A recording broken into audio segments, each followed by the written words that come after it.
Blog Talk Radio.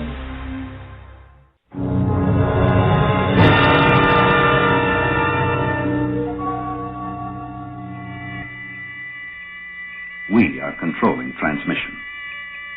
If we wish to make it louder, we will bring up the volume.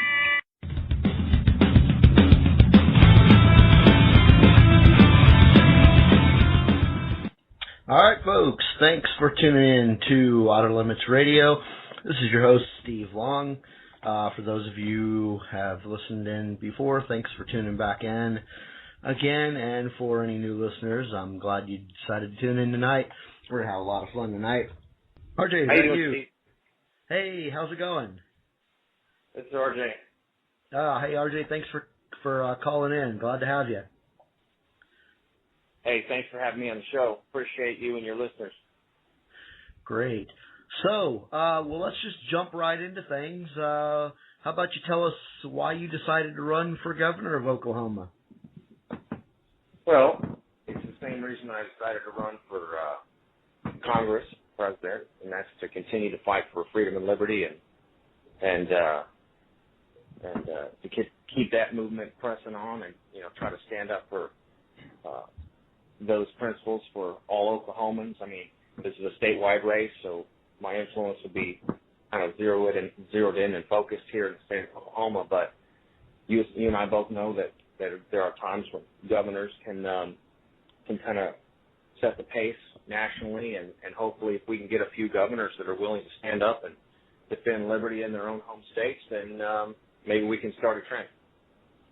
It does seem like, to a certain extent, the tide, so to speak, of liberty seems to be turning in a more positive direction. Would you agree with that? Well, I don't know if it's turning yet, but I know we're gaining ground. And, you're always gaining ground before you turn a tide. But, I mean, we've got a few liberty candidates elected to the Congress now, and we've got a few more running for different offices. Everybody talks about, people talk about Rand Paul for running for president in 2016 as if it's a foregone conclusion. And, libertarian's no longer a bad word. The press the press used to refer to Ron Paul as a libertarian Republican as a pejorative. And now they refer to that as Rand Paul, and he doesn't hide from it, and nobody else. I mean, you see, you hear the Washington, I think it was Times or Post come out talking about, libertarian Democrats, a movement in search of a leader. I mean, so that used to be a bad word people used to try to label us with, and I just don't think it is anymore. Ron Paul has explained to the nation what it means to be a libertarian, that it simply means to believe in the Constitution and to want to stand up for liberty. And I don't think it's the bad word it used to be, or at least, perceived that way. So, and now more and more of our candidates are stepping out. We've got business leaders that are being recognized for their political leanings towards libertarianism. So we'll see where it goes. And my goal is to at least, to continue that trend and, help us turn that corner. Because I think if we can get one, and it doesn't matter what party, but if we can get one freedom fighter, one libertarian governor elected in the nation, then we can get a little closer to that. It gives hope to libertarians. They see one major libertarian elected official, and it gives them hope to, maybe we can get a libertarian elected in our state. Well, and it's more than just hope too, because it gives us an opportunity to put the principles of freedom in practice in government, in the daily operation of the state. And, here in Oklahoma, there's of course, as a constitutional libertarian, first and foremost, I keep all political philosophy, including my own, within the scope of the consent to be governed, which at the federal level is represented by the U.S. Constitution. Here in Oklahoma, it's represented by the Oklahoma Constitution. So if we can put those principles into practice, even when we're administrating the daily operation of the state, and, see Oklahoma, really, bump up its economic prosperity, really improve upon its liberty quotient and so forth, well then we will have a resume to build on as a message. Good. So let me ask you, if you were elected as governor, what would be, say, your number one priority, and how would you address it? Well, my number one priority is going to be to eliminate as much liberty-infringing legislation as possible. Now, I know I'm not the legislature, but I can work with the legislature to attempt to repeal as much liberty-infringing legislation as possible. I saw a news article about a city in Colorado that's doing that, where they're trying to repeal one oppressive city ordinance every month that they feel is a counter to liberty. And I'm probably going to be a little bit more aggressive than that. I want to try to repeal and get rid of as much liberty-infringing legislation that's on the books, and to block as much would be coming down the pike, after the fact. And then, of course, right behind that, for me, one of the ways to provide as much immediate respite from government tyranny as possible is to end the drug war. And as governor of Oklahoma, the drug war will stop at our border. And I will get as many nonviolent offenders for possession and use of controlled substances out of the prison system as possible, and that's directly granting people back their liberty. You see, they're locked up, they're oppressed, they're tyrannized.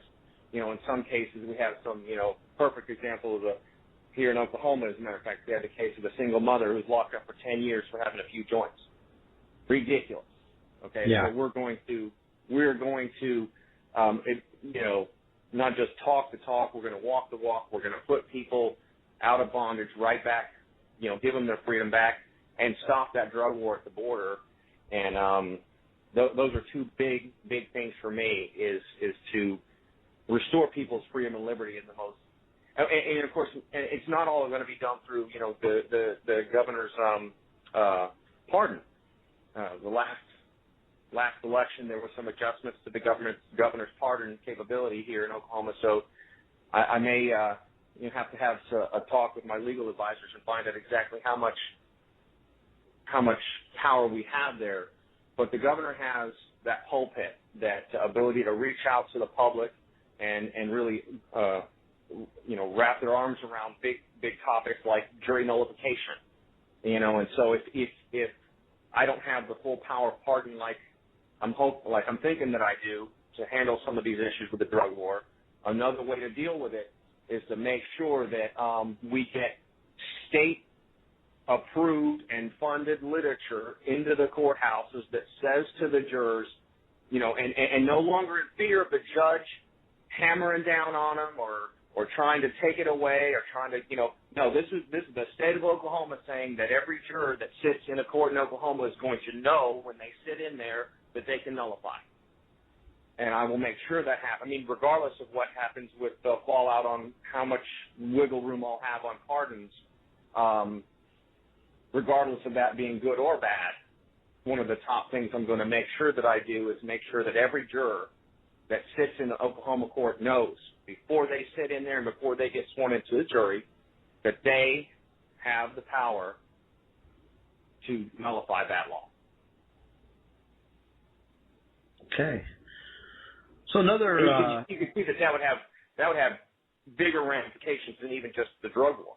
I mean, that would get into to dealing with bad gun laws. That would get into dealing with other liberty infringing laws that someone's being brought up on charges for, and all of a sudden here comes the jury doing exactly what Thomas Jefferson, John Adams, James Madison, and John Jay argued for, which is to judge the law itself. Right, so whenever a case comes up and a person's standing trial, it's not just that person on trial, it's the law as well. Right? Mm-hmm. So, I mean, you can see that would have far-reaching implications well beyond just the drug war, but that would probably be the biggest immediate impact. Good. Another concern on people's minds, and I'm sure yours too. If you were elected as governor, what would your thoughts be on fixing? That's the best word I can come up with. Fixing the education system in Oklahoma.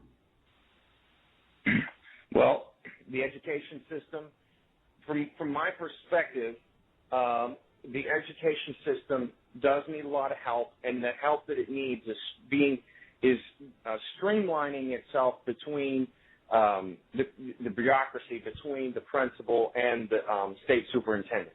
We have got way too much bureaucracy in between the principals of the schools and the state superintendent. And I think that's gobbling up a huge portion of the money that's intended by the legislature to go into the classrooms. Now, a lot of folks that listen to this may or may not be aware of the Oklahoma Constitution, but I've been through it several times. And whether or not you are a proponent of public education, the fact of the matter is here in Oklahoma, public education is part of our Constitution. And as the governor, I'm going to have to swear to uphold and defend that Constitution and execute it faithfully execute as best I can. So regardless of what any of the listeners' opinion of public education may be, I'm going to have that duty to make sure that our public education here in Oklahoma is delivered in accordance with the Constitution. But I'm saying right now that I'm going to do so in the most efficient manner possible, and to ensure that as much of the resources as being allocated by the legislature in accordance with the Constitution that's going to education is going into the classroom. We're going to start tracking more closely how much of that funding on the dollar is actually making it to the student. And we're going to gauge our success every year by we seeing that number go up. Whatever that number is now, and I'll go ahead and, say now that I don't have that figure at the top of my head, but whatever that number is now, we're going to attempt to increase it as much as we can over the 4 to 8 years that I will be in office, and to where most of that funding is going to the students and directly to the classroom and the teachers. One thing also that I had in mind was we're talking about improving the efficiency of the system and weeding out as much of the superfluous bureaucracy there above the principal level. But one thing that we can also do in education delivery itself is modernize it as well.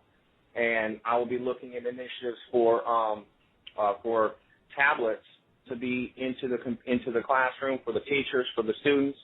That will be a way for us to help reduce the cost over time of paper book purchases, of the transport of those books, the storage of those books, the maintenance of those books. It would be a reduction in paper resources that we have to use, for the children to have their textbooks. Instead, they will be on their tablets. So we're looking, sometimes there may be something that out there that some people say, okay, well, this particular government program may be counter to a libertarian concept, but the fact of the matter is it's in our Constitution, our Oklahoma Constitution. So as governor, what I'm going to have to do is find the most efficient way to deliver it as possible, and that's what you see me talking about here. Right. I mean, I totally agree with you that I think there's too much bureaucracy in education and less, the control of education should be, in my opinion, at the lowest local level possible.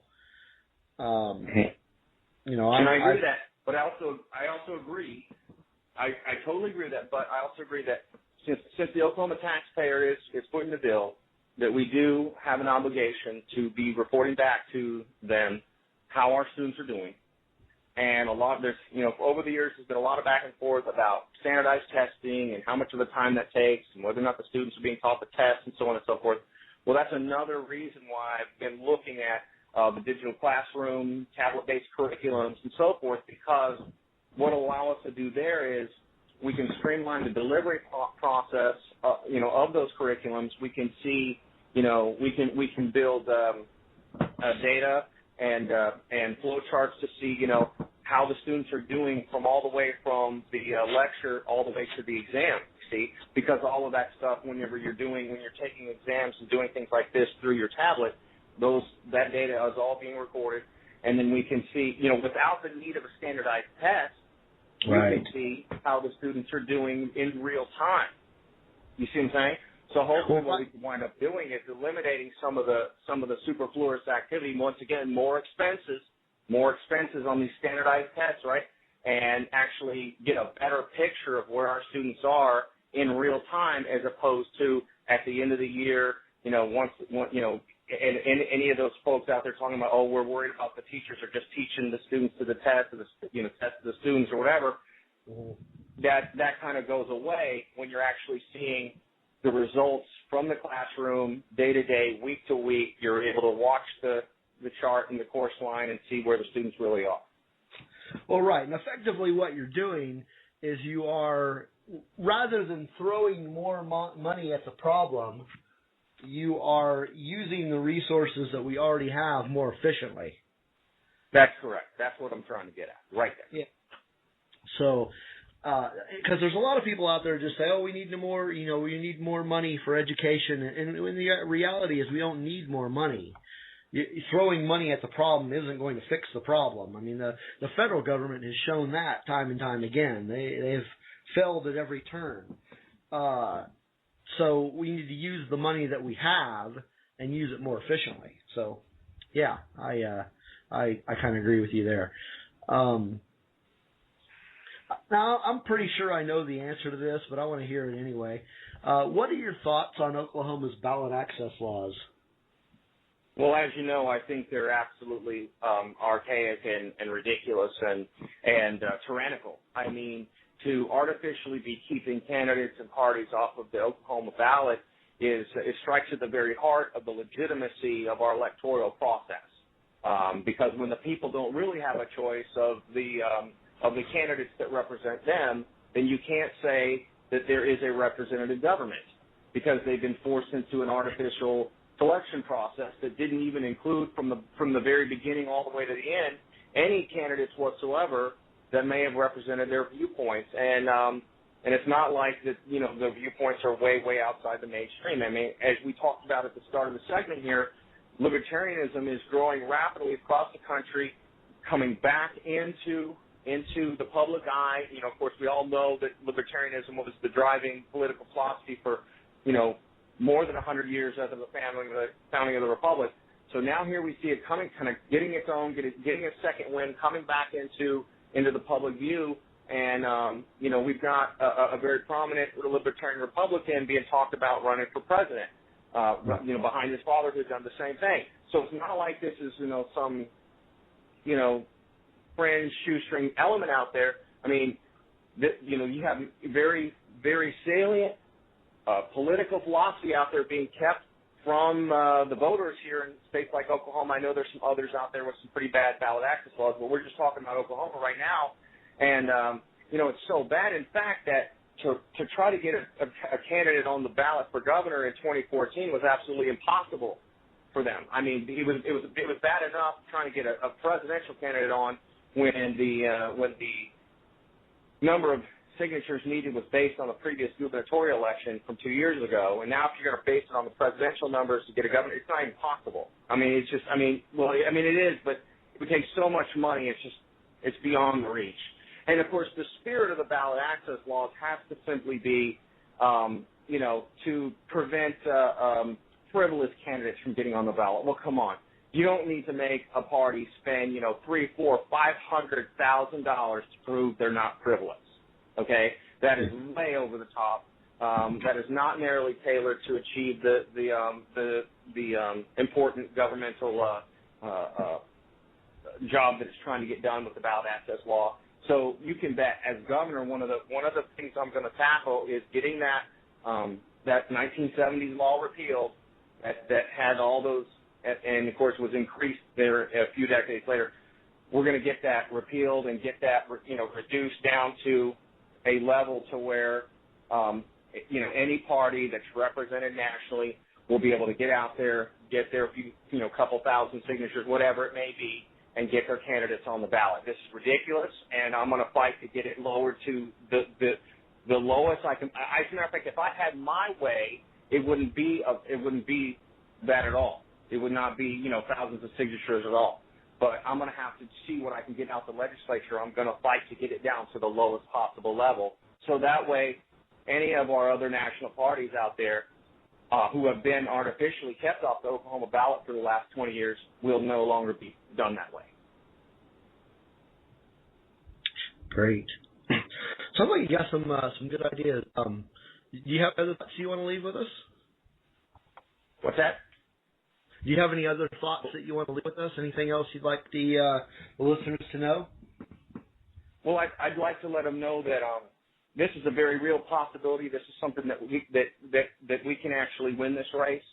I've been looking at the numbers before we even got involved, and there's straight down the board in 2012 there was 30%.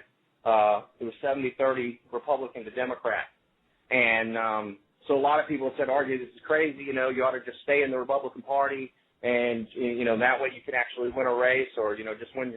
If you win a primary, you could just win the race, and so forth. Register state in the union, and all this other stuff, right?" Well, right. I don't agree. I don't agree because the Oklahoma Republican Party has gotten so out of hand that even when all the Ron Paul people all won all the delegate seats for Florida. And the Republican Party is so corrupt here that they overturned that election and then sent their own delegates to Florida anyway. So, I mean, what's the point of even staying there? I mean, even when you win the votes, you don't win. It's over at that point. It's not even an option for us over there now because of that. So when you look at, is this state really as red as the election results show? I don't think it is, because our voter registration numbers are still at parity. They're still right at 50%. So why are the Republicans winning 70-30? It's because the Democrats are not seeing any good, solid, either Libertarian Democrat or Conservative Democrat candidates come up there, so they're losing 20% of their vote over to the Republican. So, I shared this with the chairman. I said, "Sir, if we can get a Libertarian Democrat out here on the ticket, then we might be able to. We would hold on to our 30% base that's voting Democrat every election. We could win back our 20% that's been voting for Republicans because they don't really care for a socialist candidate. They want a conservative Democrat. We can win those 20% back, and then we all know here in Oklahoma just how big a rift there is between the Ron Paul supporters and Mary Fallon. That number is 11%. Folks, that comes up to 61%. This race is easily winnable by a Libertarian Democrat who has the Ron Paul people at its back, okay? So we could win this race. We could win the state of Oklahoma for freedom and liberty. This is not just an educational campaign to get people's attention or to be talking about liberty issues. This is a race that we can win. And I'm hoping that people that hear this, all over the country will go to my website, go to my Facebook page there, make a donation in this fight for liberty. And let me add this real quick. I've already run into some folks in the Democrat side that say, "Oh, well, he ran as a Republican back in 2010. He's been an independent. He's is he really a Democrat or whatnot?" And the thing I'd like to say to my new constituents in the Democrat Party is this: if I was really about all that, I would just stay in the Republican Party. Okay? Their star is on the ascendancy in Oklahoma.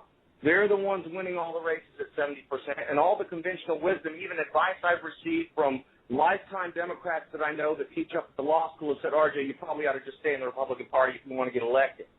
All right? So the Democrat Party is down. It's flat on its back right now. It doesn't have any congressional seats, Senate seats. It doesn't have governor, lieutenant governor. If I was really just an opportunist, I would just stay in the Republican Party and try to go that vector, right? Yeah, but that's definitely. not so you see what I'm saying? Like, so why am I going to swim upstream here? Why am I going to go ahead and switch over to the Democrat Party when conventional wisdom would say, okay, you need to stay Republican side. They're the ones winning 70% in your state right now. Well, because in 2010 and again in 2012, I can tell you, the rank, the open and on its face religious bigotry, racism, you name it, is so ingrained in the Republican Party that I just cannot stomach it. I cannot do it. I had no idea how bad it was going to be until I actually got out on the campaign trail in 2010 and saw some of the things that I saw from both party activist leaders, elected leaders, as well as the constituencies, some of the constituents out there in the base. And as I was making my decision over the last year about which way to move forward and studying the parties very closely and having, discussions with folks on both sides, I really just had to make the decision that I cannot be aligned with that party that is that openly religiously bigoted and racist, and I just can't. I can't do it. I can't represent their viewpoints anymore. And in Oklahoma, it's blue or red, it's Democrat or Republican, and so I look over at the Democrat Party and I say, well, at least I've got some folks over here that will listen to reason and are folks that are not being religiously biased and bigoted. They're not being racist. I can at least make a cogent argument for the issues and the causes of liberty, and they'll listen and not be swayed by that religious intolerance or that racial bias. Awesome. Well, I'm really looking forward to seeing how this race turns out, and looking forward to the race itself and the journey ahead that you have. Really looking forward to seeing how that journey turns out. And we'd really like to have you on the show again later on in the campaign season, if you don't mind coming back. Certainly. You know how to get a hold of me. You got my number and you got my Facebook email, so anytime you want me to come on the show, I'm happy to do it. All right. And real quick, can you tell my listeners what your website is? That's kind of funny, actually. Right now, my website URL is still rjharris2012.com. I know that's kind of silly because it's 2013 and we're running a race for 2014.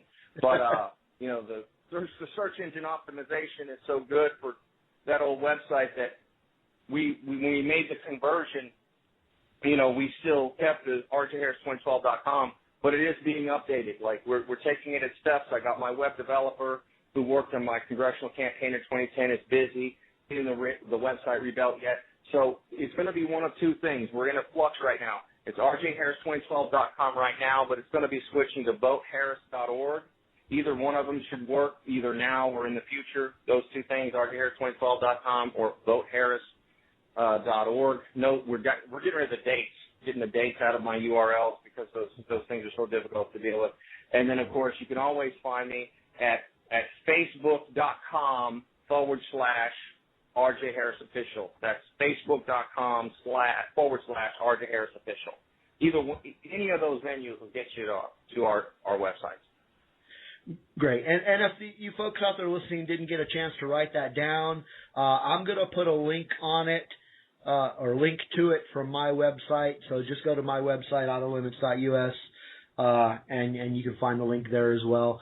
But RJ, it was good having you on the show. I enjoyed having you on. And anyway, so we just got through talking to RJ Harris. He is running for governor of Oklahoma. We are definitely looking forward to seeing how things work out with him.